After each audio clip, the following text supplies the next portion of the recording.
चलिए, आइए बच्चे। सर ये बैंकिंग सर्विस क्या होता है? देखो भाई, अगर बैंक आपको लोन देता है, हम तो सिर्फ इतना समझते हैं कि हम तो बैंक में या तो पैसा रखते हैं या फिर हमें लोन चाहिए होता है। जैसे अगर मैं आपको बोलूं अभी मेरे ऊपर हाउसिंग लोन चल रहा है, तो क्या मैं, अगर मैं लोन लेता हूं, तो क्या वो लोन देना एक सर्विस होती है? हाँ होती है। और उसका कंसिडरेशन क्या है? दैट आई हैव टू पे इंटरेस्ट। तो हम लोग इंटरेस्ट किसको पे करते हैं? बैंक को। तो एक बात आप दुनियादारी की समझो, जिसको पैसा मिल रहा है उसने कोई तो सर्विस दी होगी, तभी तो पैसा मिल रहा है। तो इसका मतलब उसने मुझे प्रोवाइडेड फाइनेंस, तो उसे मैं इंटरेस्ट दे रहा हूँ। सवाल ये, क्या उस इंटरेस्ट के साथ साथ उस पे वो जीएसटी भी लगाएगा? क्या बैंक्स अगर आपसे इंटरेस्ट ले रहे हैं, क्यों? क्योंकि मैं तुम्हें पैसा दिया, तो क्या मैं ये बोलूं अरे भाई 12% इंटरेस्ट, 12,000, और उस पे जीएसटी भी दे? आंसर है सुन, नहीं तो ऐसा बहुत बड़ा भूचाल आ जाएगा बेटे फाइनेंस इंडस्ट्री में। बहुत बड़ी बात है, समझ रहे हो? तो सरकार ने एग्जेम्पशंस निकाली बैंकिंग सर्विस की। और ऐसे बैंक बहुत सारी सर्विसेज देते हैं। They give you bank guarantee, they discount the bills, they discount the cheques. वो आपको चेक बुक इशू करता है, वो डेबिट कार्ड इशू करता है, वो क्रेडिट कार्ड इशू करता है। तो there are bouquet of services. तो हमें सारा देखना पड़ेगा कि कौन सी सर्विस एग्जेम्प्ट है, कौन सी टैक्स है। आपने ये देखा है, अगर मिनिमम बैलेंस मेंटेन नहीं होता तो चार्जेस लगते हैं। मेरा एक्सिस बैंक में एक अकाउंट है बहुत साल पुराना, तो उसमें जब भी डिविडेंड आता था ना, ठीक है, वो सारा का सारा कट जाता। क्यों? क्योंकि उसमें मिनिमम बैलेंस था 25,000 और मैं मेंटेन नहीं कर रहा होता। डिविडेंड आता था, चार्जेस कट जाते थे। क्यों? क्योंकि 25,000 नहीं होता था। सवाल ये है, क्या वो जो चार्जेस होते थे वो प्लस जीएसटी भी होते थे? Answer is yes. Minimum charge, मैं बातों में आपको प्रोविजन बता रहा हूँ, मिनिमम चार्ज लिखा हुआ आ जाएगा पेपर कि बैंक ने मिनिमम चार्जेस नहीं होने की वजह से 5 करोड़ रुपए चार्ज करे ओवरऑल कस्टमर को, क्या प्लस जीएसटी का हो। आइए अब हम शुरू करते हैं बैंकिंग सर्विस। एंट्री नंबर 27 है। आप ऐसे याद तो नहीं कर सकते, बट मैंने नोट्स है तो लिखा हुआ है, it is interest related and foreign currency exchange related. Entry number 27। 27 है प्रधानमंत्री जनधन योजना। अकाउंट खोले, कुछ पैसे लिए आपसे, देखेंगे। 34 कुछ एक्वायरिंग बैंक का छोटा सा एंट्री है। 39 ए का आपको कुछ नहीं करना। एंट्री नंबर 27 बड़े ही प्यार से देखिएगा, मैंने क्या लिख दिया। No GST on interest discount that a bank receive और the bank that a bank pays. तो भैया बैंक को भी तो एक बात बताओ, आप अगर एफडी करा रहे हो बैंक में, तो बैंक आपको क्या देता है? इंटरेस्ट। तो मैं क्या बोलूँ? Interest plus GST. आप बोलो सर हम तो इंडिविजुअल है, तो रिलायंस की बात कर लो।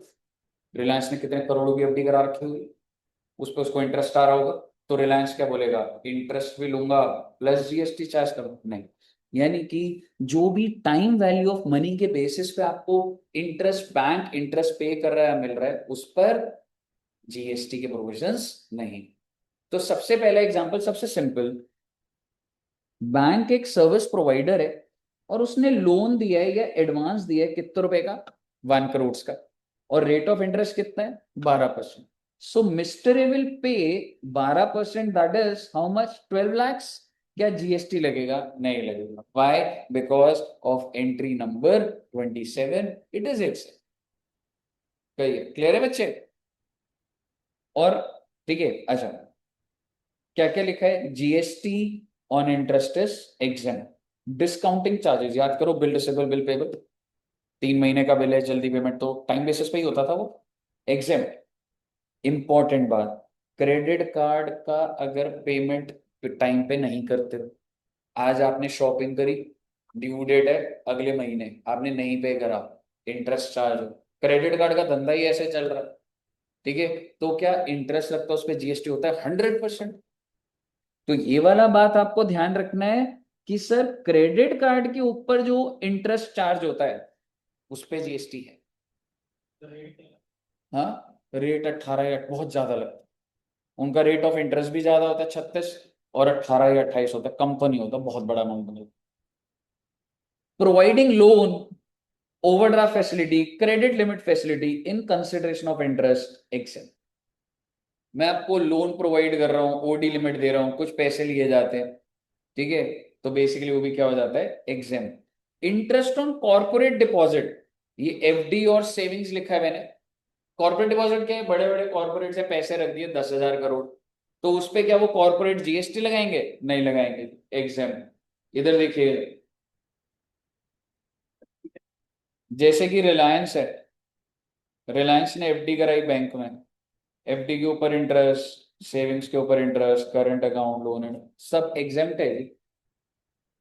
सीधी सी बात है, टाइम वैल्यू फैक्टर है, कितना ब्याज दे रहे हो, 9%, 8%, सब इस पे जीएसटी सरकार नहीं घुसती। अब जो नाम लूंगा उस पे वो सारे के सारे taxable.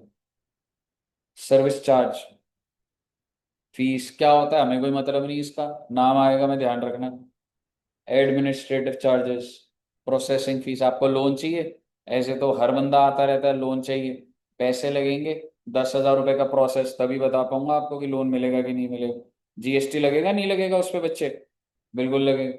Documentation fees, broking charges, entry charges, any other charges collected other over and above interest.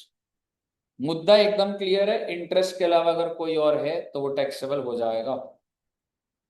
Commission, जैसे कि बैंक गारंटी का होता है, taxable. Minimum balance charges, taxable. एक ही जगह पे टैक्सेबल सारे लिख दिए। इनवॉइस डिस्काउंटिंग, चेक डिस्काउंटिंग, आप इसको बियर डिस्काउंटिंग समझिए ना, एग्जाम्प्ट है बस, वो टाइम बेसिस होता था। मुझे बताइए कोई दिक्कत? अभी क्या लिख रहे हैं? Any interest delayed payment for delay in payment of brokerage settlement margin. अच्छा एक बात बताओ, मेरी ईएमआई लगती है हर महीने 1 तारीख या 2 को, मैं नहीं पे कर पाया, 10 को पे कर पाया, तो क्या उसके ऊपर भी इंटरेस्ट लगेगा? बिल्कुल लगेगा। क्या उसके ऊपर अब जो इंटरेस्ट और एडेड इंटरेस्ट लग रहा है वो प्लस जीएसटी होगा? नहीं। Even if you make delayed payment, even if there is further interest, still there would be no GST. तू ऑलरेडी एक ड्यू डेट को डिफॉल्ट कर रहा है, तेरे को इंटरेस्ट पे करने की डेट को भी डिफॉल्ट कर दिया, तो भाई तू उस पे इंटरेस्ट तो लगेगा ना फिर भी। और ठीक है, तो क्या अब जो इंटरेस्ट पे इंटरेस्ट लग रहा है तो उस पे जीएसटी नहीं है किसी पे भी, except credit cards. Credit card में इंटरेस्ट लगेगा तो उस पे जीएसटी कही है। क्लियर है बच्चे? तो ये आपका होगा एंट्री नंबर 20, अच्छा 27 में ही है ये। अब एक चीज बताइए, क्या बैंक्स या ऑथराइज डीलर्स क्या आपको फॉरेन करेंसी प्रोवाइड करते हैं? अगर तो बैंक और ऑथराइज डीलर पब्लिक को फॉरेन करेंसी प्रोवाइड करेंगे तो वो टैक्सेबल होगा। मैं आपको करेंसी दे रहा हूं, आपको कितनी करेंसी चाहिए? $1 लाख चाहिए, तो मेरे पास पड़े हैं 1 लाख डॉलर, पर मेरा भी तो कट होगा, तो मैं उसमें जो फीस लूंगा उसमें प्लस जीएसटी। मैं उस डॉलर के ऊपर नहीं, वो तो गुड्स भी नहीं होते, आपने गुड्स की डेफिनेशन पता है, करेंसी बाहर है उसमें। लेकिन मैं आपको ये जो हैंडलिंग ऑफ मनी है, जो कन्वर्जन है, उसका कुछ पैसा लूंगा, उस पर क्या जीएसटी चार्ज करूंगा? ठीक है, तो टैक्सेबल। लेकिन अगर एक बैंक दूसरे बैंक को सेल और purchase of foreign exchange service देता है तो वो क्या हो जाता है? एग्जेम्प्ट। जैसे कि वेस्टर्न यूनियन, कोई भी और money exchange, bank to bank है तो एग्जेम्प्ट है, पब्लिक के फ्रंट पे हो तो आपका टैक्स है। क्लियर है बच्चे? सर्विस प्रोवाइडेड बाय आरबीआई, कोई भी सर्विस एग्जेम्प्ट। पेपर में आ जाएगा आरबीआई ने ये सर्वे दी, सबके खाते खुलवाए, बैंकों को एक मॉनिटरिंग करवाई, उसके चार्जेस एग्जाम। लेकिन अगर बैंक आरबीआई को सर्विस देता है तो वो टैक्स है। Bank might be providing some service to RBI, ठीक है, मान लो मैं आरबीआई हूं, आप मुझे कोई सर्विस दे रहे हो, ठीक है, तो उस पर जीएसटी लगे। बट अगर मैं आपको सर्विस दे रहा हूं, मैं किसी को भी सर्विस दे रहा हूं एनी, तो सारा का सारा एक साथ। ठीक है, एक्वायरिंग बैंक पे आऊंगा, एंट्री नंबर, अब आप 27 का था, मैं 27 है। बैंक अगर कोई भी सर्विस दे रहा है तो ये basic saving basic deposit account holder होता है, बीएसबीडी। हाँ ना, हर किसी के अकाउंट में सीधा पैसा मिलेगा। मोदी जी ने बोला था यहाँ से बटन दबाओ आपके अकाउंट, कोई बीच में कोई ब्रोकर नहीं हो। ठीक है, तो अगर ये बैंक कोई भी सर्विस दे रहे हैं अकाउंट होल्डर को, किस योजना के तहत? प्रधानमंत्री जनधन योजना, तो क्या हो जाएगा जी? एग्जाम्पल। क्लियर है जी? अब आप समझिएगा, एक्वायरिंग बैंक का आखिरी वाला और फिर बैंकिंग सर्विस खत्म है हमारी। बैंकिंग सर्विस का एक अगर फाइल खुली हुई है तो एक क्वेश्चन होगा, फोटो भेज दियो मुझे। ठीक है, सपोज करो आप एडी जंक्शन में फीस पे करने आए एंड विद अ कार्ड, आपके पास है कोई डेबिट कार्ड है, क्रेडिट कार्ड है, ठीक है, तो हमारे पास जो मशीन होगी जिससे आप स्वाइप करेंगे वो कौन से बैंक की होगी? जहां पे मेरा अकाउंट होगा। मैं गया एक्सिस बैंक में बोला था सर मशीन लगाया, नहीं भाई, बच्चों के पास कार्ड या ऐसे नहीं आते पेरेंट्स, ठीक है, कैश ही आता है या यूपीआई कर देते हैं, कार्ड मशीन चाहिए नहीं हमें, ठीक है। पर वो जो मशीन होती है एड्यू जंक्शन की, वो कौन सी होती? Access bank. सपोज करो एक स्टूडेंट है सिमरन, और सिमरन एक स्टूडेंट है जिसका बैंक किस में है? यस बैंक में। पर मेरी मशीन कौन सी है? Axis bank. तो एक बात बताओ, क्या मैं कह सकता हूं यस बैंक से पैसा एक्सिस में जाएगा when she swipe the card?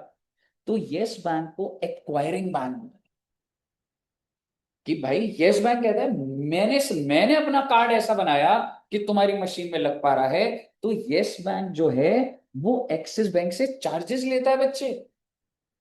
ऐसा होता है, सेटलमेंट ट्रांजैक्शन होती है, एक्सिस बैंक की भी मशीन में रीड हो गया ये वाला बैंक का स्वाइप हुआ कार्ड, ठीक है।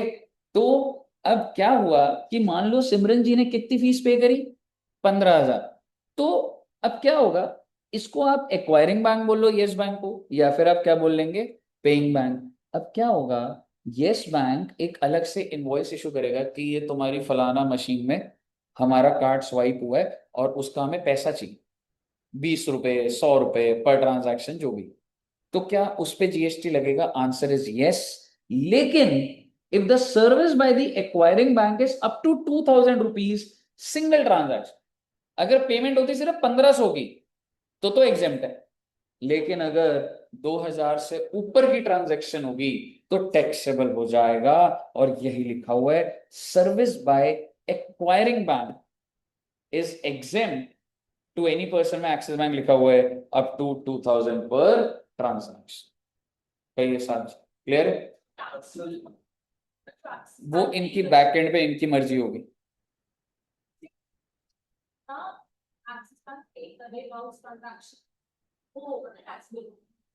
और जनरली क्या होगा कि मे बी हमारे अकाउंट में 15,000 है, ठीक है, तो वो 14,990 दिख रहे होंगे, क्योंकि दिखेगा 15,000, फिर वो एक्स मैंने बोला हम 10 रुपए काटेंगे जी आप। ऐसा होता ही नहीं होता, I am not sure, but ये कंफर्म्ड है, Yes Bank will charge from Axis, वो चीज है। कहिए, क्लियर है बच्चे? क्वेश्चन दिखा क्या? हाँ, भेज दिया।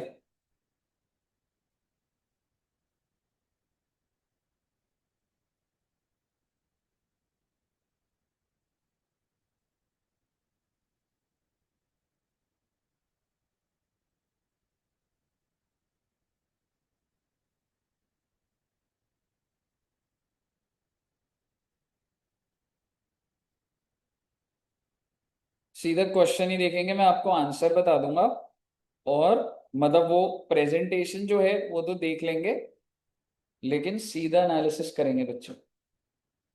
चलिए, ऐसा क्वेश्चन में, ऐसा पेपर में कई बार आया हुआ, ठीक है, बैंकिंग सर्विस अपने में ही हो सकता है पहला क्वेश्चन के अंदर 5 नंबर या ऐसे करके उसी में ही आ जाए।